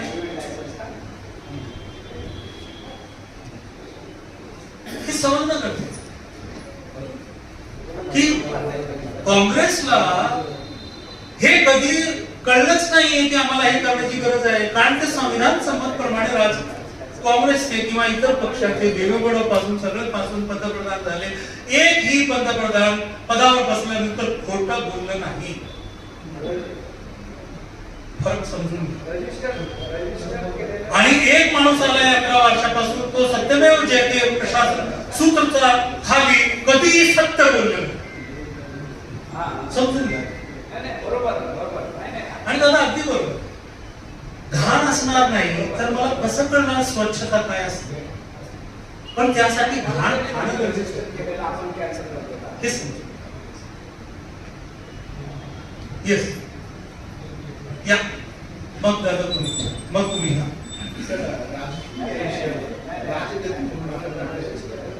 हा कमी वेळात तुमची माहिती आणि वाचन उत्सुकतेने मी पाहिलं. संक्षेपात लिहिलेलं होतं मत देणं आणि मतदान केल्यानंतर लोक राजनीती आपला विषय नाही वगैरे असं काही संदर्भ होतो. त्यात एक तुम्ही सुंदर मुद्दा मांडला होता की मतदान हे खऱ्यामध्ये ते पहारेकरी असू शकतो.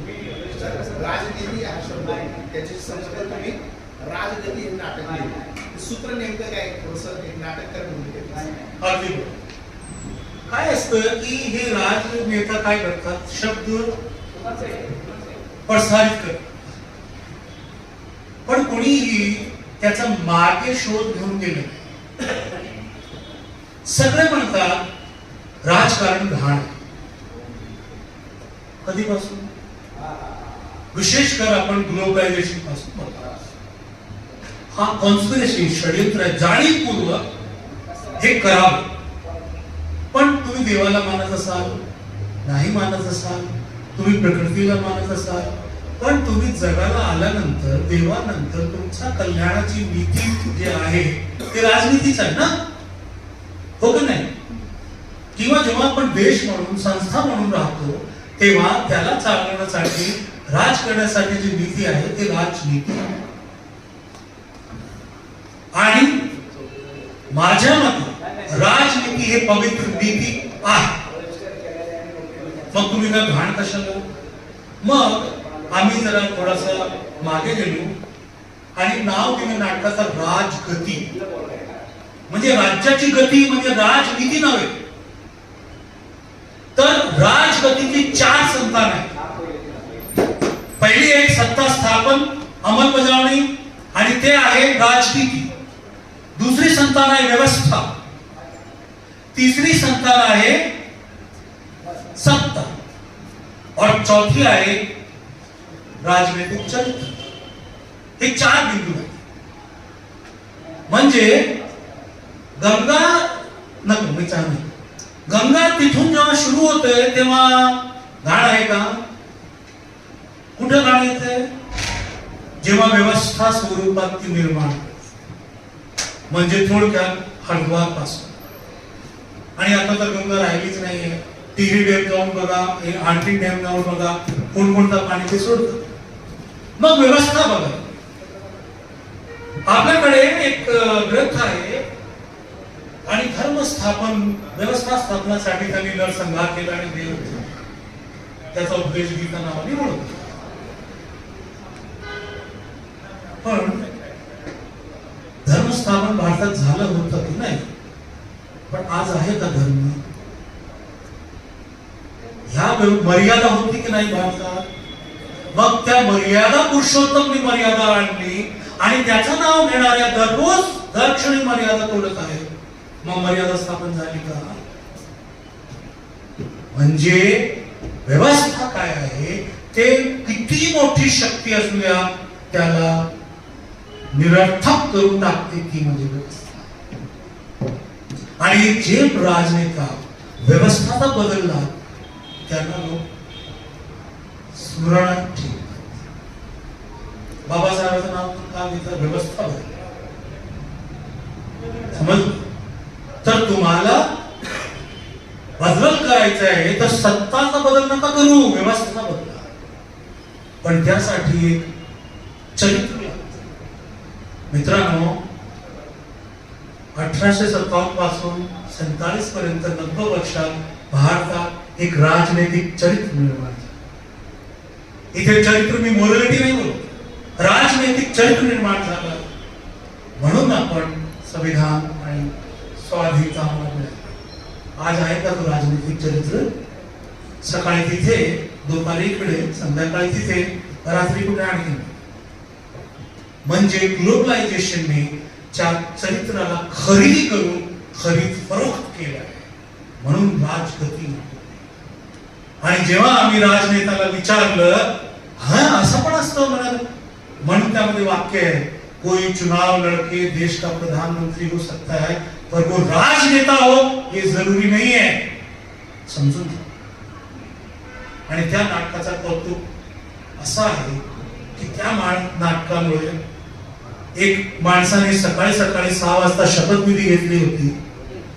त्या नाटकाच्या प्रभावामुळे तो बोलत राहिला, मी पुन्हा येईन, मी पुन्हा येईन, मी पुन्हा येईन. आणि राजगती नाटक लोकशास्त्र सावित्री गोदडी यांनी 240 पर्यंत टाकवलं. मग त्यानंतर सत्ता पक्षाला माज आली. म्हणजे अभिनंदन, जनता आपली, जनताशी आपण परत राहू, तुम्ही बघा. कारण आज भारताचं पतनचं कारण आहे की राजनीतिक कोण कला चेतना शून्य आहे.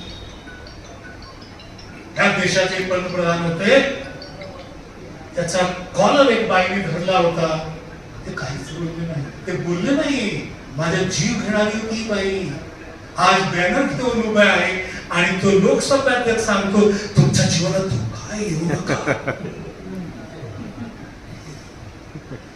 अरे आपल्या लोकांपासून धोका आहे. एक तीही बाई होती, तिच्याकडे सूचना होती अंगरक्षक गोळ्या घालणार आहे, बोले नाही घालू द्या, बघू काय. जी अजून काही प्रश्न? या आय लव्ह यू ऑल आहे, तुम्हाला खूप खूप प्रेम आहे, प्लीज प्रश्न विचारा, मला खूप मजा येते. येस सर, मी काय पत्रकार नाही, साधारण सामाजिक कार्यकर्ता आहे. पहिली गोष्ट, समाजात काम करत असताना जे काय आतापर्यंत मी काही चढ उतार मी बघितले त्याच हिशोबानं मी बोलतोय. सर, आता तुम्ही एवढं जे सांगितलं वा पूर्वी काय घडलं, 97ला काय घडलं, ह्या सगळ्या गोष्टी त्या काळामध्ये घडत गेल्या. परंतु आजच्या काळामध्ये, सध्याच्या काळामध्ये, सध्याच्या परिस्थितीनुसार सगळ्यात मोठं सध्याच्या काळामध्ये काय आहे हा प्रश्न मी तुम्हाला करतो की काय मोठं आहे सगळं? सर्वात महत्वाचं आहे विश्वसनीयता. संकटमध्ये संकट. परंतु सर, आताच्या काळामध्ये माझी समजा उदाहरणार्थ 2 पिढ्या 3 पिढ्या दारिद्र्य माझ्या घरातलं, आणि आज मी तुम्ही जे बोलता त्याच्यापेक्षा मला पेटून उठून मला कामाला लागायचंय. परंतु मला आज सध्या साधन काय पाहिजे मला पेटून उठायला, आणि मला फक्त माझ्या गल्लीतच नाही, मला देशाच्या माझ्या गल्लीतच मी फक्त फिरतोय तर मला माझेच आजूबाजूचे म्हणतात अरे काल परवा काय आहे, काय झालं. मला हे कुठंतरी दुसरीकडे जाऊन मला ते पेरावं लागल आणि त्याच्यासाठी मला काय लागलं सांग, माझा प्रसंग सांगतो व्यक्ती. नाही तो मागचा झाला, आजच्या सध्याच्या आजच सांगत आहे, आजच. दादा, जेव्हा मी ठरवलं मला नाटकामध्ये जगायचं, नाटकातून आणि प्रसंग असा आला की मला नाटकाद्वारे व्यवस्था बदलायची. दृष्टी मिळाली दादा. दृष्टी मिळाल्यानंतर 12 ऑगस्ट 1992 आणि 6 डिसेंबर 1992 म्हणजे मी विचार केला दादा क्रांती येईल, कहते ना सर मुंडाया होने गिर गए, है ना. डिसेंबर मध्ये थोडंफार बरोबरचं काय झालं की वैशांत झालं. मग सत्ताधीशांनी बिल्डरांनी कट रचला, माथाडी कामगाराची हत्या केली आणि मुंबई पेटली. त्यांचा एक ध्येय होता, हे जेवढी झोपडपट्टी आहे ना, एसआरए आता आलं, त्याचा कट त्यावेळी रचलं, त्यामध्ये जाळून टाकायचं आणि पेटलं. कलावंत होते माझ्याकडे, 15 कलावंत. आम्ही रिअल तालीम करत होतो आणि मी विचारलं, बाबा आपली भूमिका आपली आहे, आपण थिएटर ऑफ रिलन्स मांडलंय, पैसे नव्हते. कलावंत बोलले, 4 तास मीटिंग झाली आम्हाला, हो तुम्ही चांगलं शिकवतात, आम्हाला अभिनेता व्हायचं. एक बोलली मला श्रीदेवी व्हायचं, मला लग्न करायचे, आम्हाला पूर्व रस्त्यावर मरायचं नाहीये. आमचं झालं. मोबाईल नव्हता, पेजर नव्हता त्या काळात. पण 4 तासानंतर हे ठरलं. 15 सदरे कोणी दिलं होतं, सदरे दिले आणि मी म्हणालो होतो हे आपला कफन आहे आणि उद्या भेटायचंय 5 वाजता. दादा सगळे कलावंत झाले. त्यानंतर माझी धगधग वाटली, कोणी मेला तर काय होईल. मग त्याला सब ताकीद दिली होती तालीममध्ये, नाटक करायला चाललोय, या नाटकामध्ये नाटक करू नये, नाटकामध्ये नाटक करू. हिंदू हृदय सम्राट मातोश्री पासून ओढत होता हिंदू पत्रकार. बेंड्रा ईस्ट मध्ये एक बस्ती आहे, त्याचं नाव विश्वधकाय असे आणि तिथे कत्लेआम झाले. 5 वाजता नाटक सुरुवात होते. नाटकाचं नाव दूर से किसी नावाला दिलं, मारो काटो दंगल, असं सीन सुरू होतं, 1.5 मिनिटाचा सीन. आणि त्यानंतर मी सांगितलं फ्रीज, जे म्हणून होता ना स्टॅच्यू होता, हलायचं नाही, हे सब ताकीद होती. आणि त्यावेळेचे कलाकार माझ्या ऐकत होते. तर 1.5 मिनिटाच्या सीन नंतर दादा फ्रीज झाले आणि लोक तलवार घेऊन आले आणि मी साठपट टाक पाणीची टाकीवर आणि मी गाणं गायला सुरुवात केली. आज के इंसान के क्या हो गया, इसका पुराना प्यार कहां पे खो गया, कैसी ये मनहूस घड़ी है, चारों ओर जंग छिड़ी है, कहीं पे आग कहीं पे ज्वाला, जाने क्या है होने वाला, चारों ओर गंगा ही गंगा, रोती है कुरान और गीता हाचरण. दादा मी बघत आहे तलवार. नाटक सुरू झालं. मिलिटरीच्या गाड्या आल्या, पोलीसवाले तिथून आले. पण आम्ही मध्ये मॉब हळूहळू 10 मिनिटात 1500 लोकांचं मॉब झालं. दादा 1 तासाचं नाटक पाहिलं आणि माझी भूमिका देशाची होती. त्याचे कपडे हात पाय कापले गेले होते आणि तो ओरडत आहे, अरे मी तुम्हाला सगळं देतो, तुम्ही माझ्यासोबत काय करत आहात. आणि जेव्हा तो बोलतो इंसान, तुम्ही काय बोलणार ऐकलं तुम्ही इंसान, ते तलवार वाले बोलते असं, जिंदाबाद इंसानियत जिंदाबाद.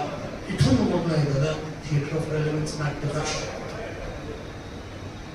दुसरं मला कोणी चॅलेंज केलं, थिएटर बदल आणता सटकली दादा. माझी पैसे नव्हते, भाड्याचं घरात राहत, किराया द्यायला नव्हतं, संसाधन बद्दल बोलत आहे. मग बालमजुरीचे नाटक मेरा बचपन 2003 पर्यंत आम्ही त्याचे आकडे मोजले. 12,000 प्रयोग झाले होते.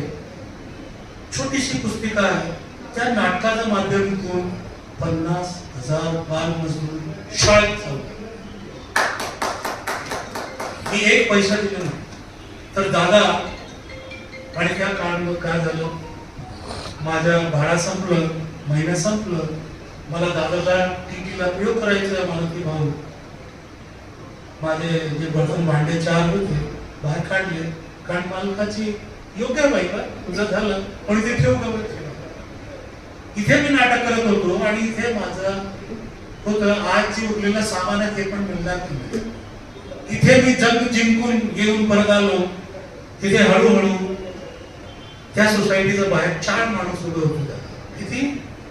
4.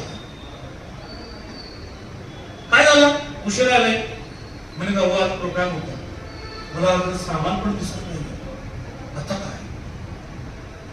मी असंच म्हटलो, हो कुठे झाले तुम्ही? म्हणजे काय नाही, सामान पण दिसत नाही, घर पण नाही, कुठे बोले या 4 माणसांनी दादा माझ्यासाठी खोली घेतली, रूम ठेवलं, बोले तुम्ही करत राहा, जे काम तुम्ही करत आहात ते गरजेचं आहे, पोट पाण्याने भरू नका.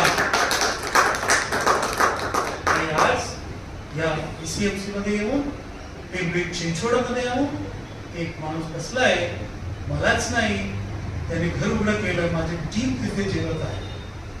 हे समाजाचे चेतनाचा पाठिंबा आहे. तुमचं संकट कुठे आलं? मनमोहन सिंगच्या काळात शेवटी एक टीव्हीवर शो आला होता, सत्यमेव जयते. एक नट आहे, त्यांनी त्या प्रोग्रामासाठी पर मिनिट 2 लाख रुपये घेतले सत्य विकण्यासाठी.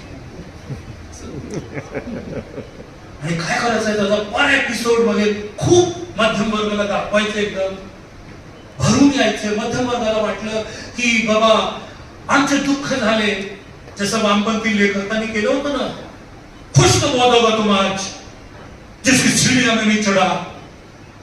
उसका बाप क्या सहयोग नहीं लेगा. फिल्म लिखने वाला वामपंथी काय केलं त्या काळात, 71-72च्या काळात सत्ताच्या विरोधात आक्रोश पेटत होता. सिनेमामध्ये एक अवतारी यंग अँग्री मॅन आहे. कशासाठी? संघटन तोडण्यासाठी. आणि मानसिकता लोकांना यावी, कोणीतरी देव येणार आमचं कल्याण करणार. याला भेदा. या सत्यमेव जयते प्रोग्राम मध्ये काय झालं, एंड होत आहे. मारुती दादा भापकर चांगलं काम करत आहे, त्यांना आम्ही तो नट स्टेजवर बोलत आहे. मग एक पूंजीवादी भांडवलदाराची बायको येत आहे. ती बायको त्याला एक थैली देत आहे की हे 25 लाख ठेवा. त्याचे पडसाद काय पडले माहिती का? त्याचा अगोदर जे सामाजिक कार्यकर्ता समाजामध्ये जात होते, त्यांना कोणी पाणी वाचत होतं, त्यांना कोणी सन्मान देत होता, त्याचा बोलण्यावर विश्वास ठेवत होता. पण ते महिनाभर 25 लाख 50 लाख फंडिंग बघून कळलं की हे पैसे देतात हे समाजसेवक, त्यांचा हा जॉब आहे. तर लोक खूप हुशार आहेत.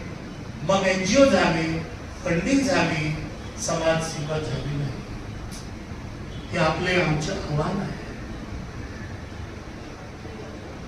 आणि हे आव्हान तुमचे नाही दादा. जेव्हा मी नाटकातून बदल घडतो, हो काय म्हणतात हो या रावजी भाऊजी मध्ये नाटक, त्याच्या विरोधात 24 वर्ष झाले.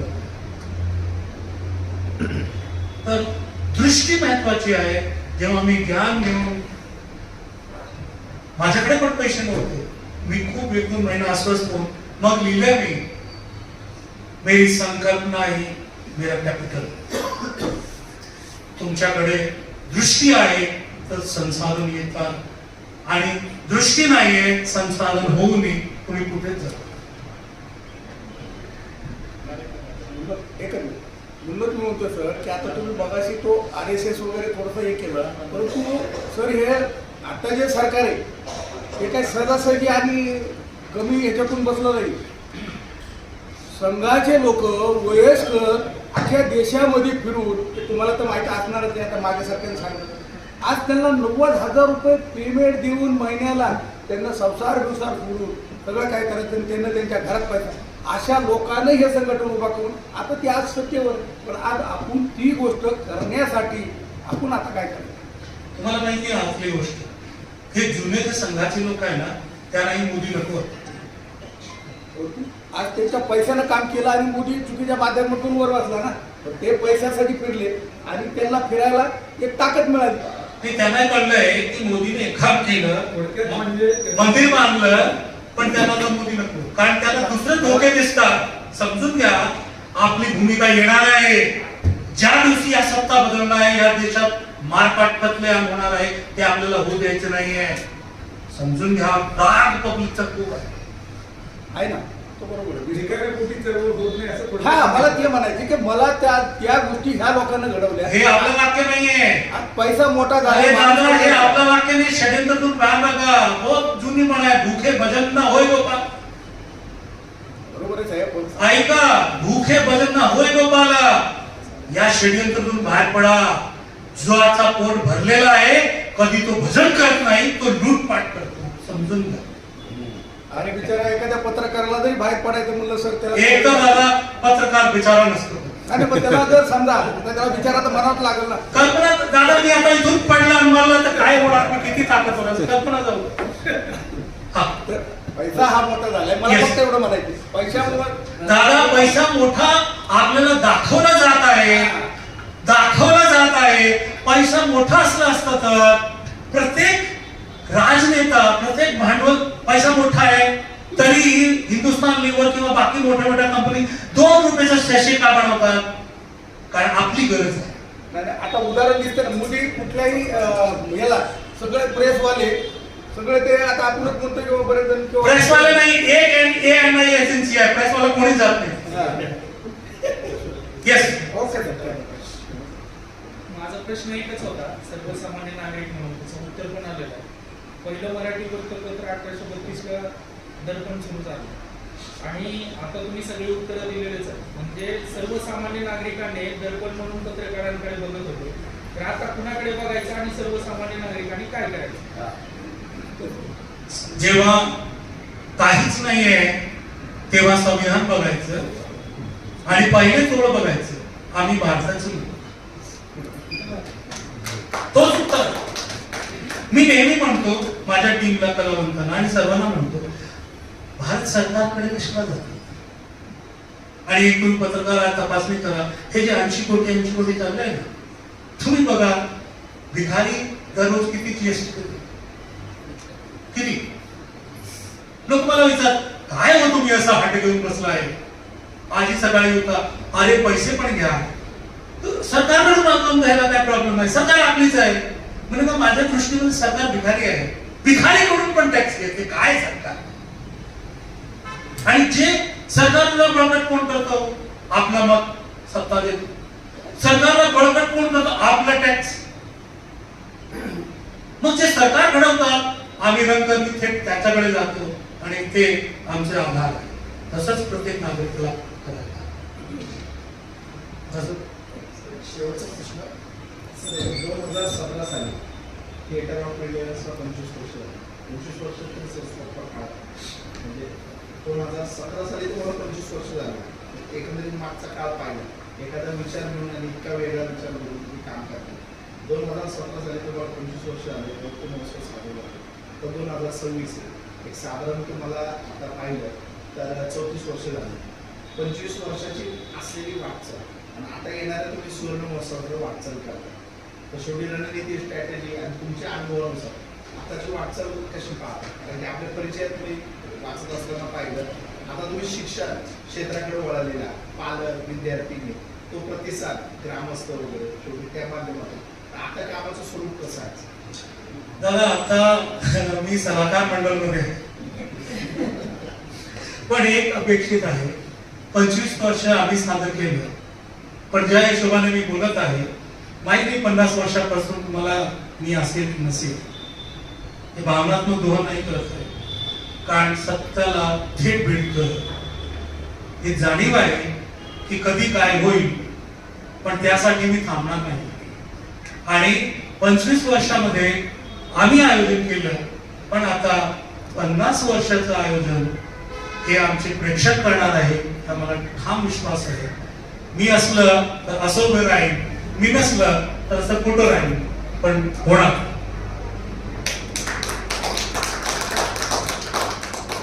कारण मी तुम्हाला सांगू, या मागच्या लोकसभा निवडणूक झालं, राजगती नाटक शिवाजी मंदिरमध्ये लावलं होतं एक दिवसाबद्दल, आणि असं अफवा पसरली साहेब येत आहे नाटक बघायला. दुसऱ्या बाजूला हे झालं की साहेबाला यायचं नाही, साहेब एक वेगळे साहेब, एक होते मी पुन्हा येईन, एक होते आपले साहेब जे विभक्त झाले नव्हते. Okay, Shivaji park police station वरून फोन आला, काय तुमच्या नाटकाकडे काय चाललंय ते करू नका. पण नाटक होणार, सेन्सर सर्टिफिकेट आहे, परवानगी आहे, नाटक होणार. कोण ठेव अर्धा तासाने परत फोन आला, असं नाही आहे, तुम्ही विचार करा, काहीतरी घडलं तर काय होईल, पण कधी माझी जबाबदारी. असं रात्री 10 वाजतापर्यंत 10 फोन आले, आणि प्रत्येक वेळी उत्तर होता छोटा मोठा लेवल कमिशनर नाटक होणार. पोहोचलो शिवाजी मंदिर मध्ये. शिवाजी मंदिर झालं पोलीस छावणी, साधी वर्दीमध्ये उलट, रसी वर्दीमध्ये उलट, आणि काय पोलीस काय करते, शिवाजीला काय करते, उभे राहतात, काय बोलत पण नाही, ते फॅक्टरी त्यांना शिकवलं जातं. हे अंग्रेज काळात लिहितात सदैव आपल्यासाठी, पण आपल्यासाठी नसतं, ते सदैव स्वतःसाठी असतं. आणि गेल्यानंतर त्या दिवशी शिवाजी मंदिरमध्ये 450, 500, 550 पर्यंत प्रेक्षक स्टॉल खर्च भरले. पोलिसांनी प्रत्येक अँगलनी 10-15 असे करले. तुम्हाला माहिती ते काय वाट पाहतो, एक तरी गोंधळ व्हावं, एक तरी माणूस काही बोलावं, आणि या माणसाला मी अटक करणार आहोत. आणि माझ्या कलावंतांनी मी बोललो, भावनात्मक होऊ नका, मला अटक केलं तर तुम्ही दररोज हाय मुर्दाबाद निघला बंदाबाद करू नका. तुम्हाला विचारलं सरळ सांगा, आम्ही नाटकाचे माणूस आहोत, आम्ही तुम्ही नाटक आहे, आम्ही ते नाटक सादर करतो, आम्ही कलावंत आहोत. ते दिग्दर्शक आणि लेखकाला धरा, तुम्ही धरलेच आहे, आमचं नाव संपलं. पण त्याला राजगती नाटक पाहिल्यानंतर तुम्ही विचारलं होतं ना, राजगती त्याचं पहिल्या सीन पासून जे प्रेक्षकांनी धरलंय नाटक, आणि त्या दिवशी 2 तासाचं नाटक आणि 1.5 तासाचा संवाद झाला, आणि 450-500 लोकांमध्ये एकही गेलं नाही. आणि तोच कमिशनर मला धमकी देत होता, त्यानंतर काही लागेल तर आम्ही आहोत. दादा विश्वास कर. आणि पुण्याची भूमिका, अरे सावित्रीबाई मुद्री नाही दगड थांबली, आपल्याला मोडायचं, गाडगे थांबले नाही आपल्याला मोडायचं. कारण नका देऊ, विश्वास ठेवा. आणि हा विश्वास या विजयचा होता. त्यांनी मला कारण नाही दिलं, एवढं लवकर कसं होईल, त्यांनी करून दाखवलं. हा विशाल बसलाय करून दाखवले, हा दादा बसलाय करून दाखवले. हा बोलला, मला तर वाटलं हा मीच आहेच का, कोणा दुसरं फक्त बोल. कारण निसर्ग काय करतात माहिती की हे उपलब्धी जे असतात अचिव्हमेंट ते तात्कालिक असतात, त्याचं वजन घ्यायचं. जर अचिव्हमेंट तुम्ही जर डोक्यात गेले ना, जसं झाड बघा ना, या वर्षी आंबे लागले, कोणी नाही तोडलं तर थोड्या वेळानंतर झाड फेकून देत, कारण ते लटकत राहिले तर नवीन फळ येणार. अजून काय, एक वाक्य बोला, एक शब्द बोला. है बोलू शकतात, बोला ना, है जोरात, माईक ठेवून है. आता माझा एक शब्द आहे, हम. पहा जरा माझा हात फुटलं, तसंच जायला एवढं करू शकतात नाही. हम. आता 40 माणसाची आवाज जास्त की 1 माणसाची, 40. बघा जरा, ऐका जरा. हम. डोळे बंद करून बोला, मग ऐकू येईल, रेझोनेन्स येते का. हम. हम. जंग हथियारों से नहीं, निर्णय से लड़ी।